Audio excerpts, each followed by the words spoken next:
د لوی خدای په نامه د خبرونو سرچینې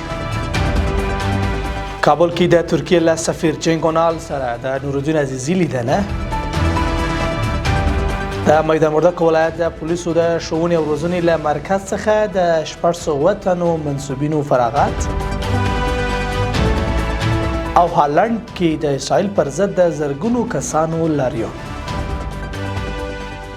دلیو مهربان خدای په سپیڅلې نامه درنو لیدونکو سلام د نن بس خبرونو ته شراغلاس نن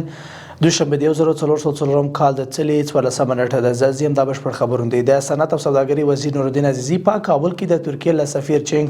اونال سره وکتل. صنعت او سوداګري وزارت وایي چې د ترکیه سفیر په دې کتنه کې نورالدین عزیزي ته د اقتصادي همکاري سازمان یا ایکو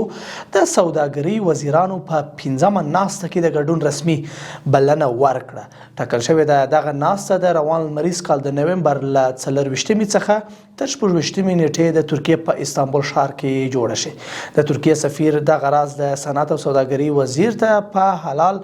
2025 نندارتون کې چې د روان مریض کال د نومبر له 28 څخه تر 30 نیټې په استانبول ښار کې جوړیږي هم د ګډون بلنه ورکړې ده. د غراض د وزارت زیاتوي چې دواړو لوریو د غراض په دې کتنه کې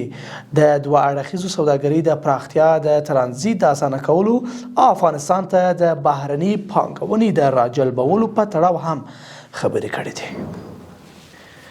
کورنیو چارو وزارت وایي چې د میدان وردګ ولایت د پولیسو د ښوونې او روزنې له مرکز څخه 600 تنه منصوبین د مسلکي او عقیدتي زده کړو دورې له بشپړولو وروسته فارغ شول. مسؤلینو په همدې مناسبت جوړ شوي مراسمو کې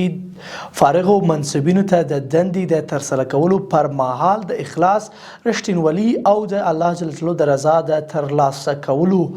سپارښتنه کړې ده. انقره کې د افغانستان سفیر شیخ سنی الله فرهمند د ترکیه د بهرنیو چارو وزارت د جنوبي اسیا چارو رئیس جهاد ارګینای سره وکتل. ترکیه کې د افغانستان سفارت وایي چې په دې کتنه کې د افغانستان او ترکیه ترمنځ د دوه اړخیزو فرهنګي، سیاسي، اقتصادي او سوداګریزو اړیکو په تړاو خبرې هم شوې دي.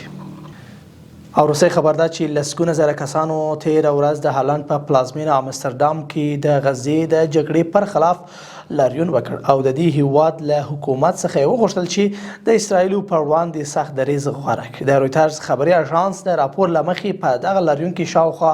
250 زره کسانو ګډون کړی وو او لاریون کوونکو د خپلواک فلسطین شرم پر اسرائیل او موږ به تر هغې خپلواک نشو څو فلسطین خپلواک نشي شعارونه ورکولو سره فلسطینیانو سره خپل ملاتړ څرګند کړ. قدرمن لیدونکو له ملتیا مو مننه. تر بیا ښه وخت او ښې چارې.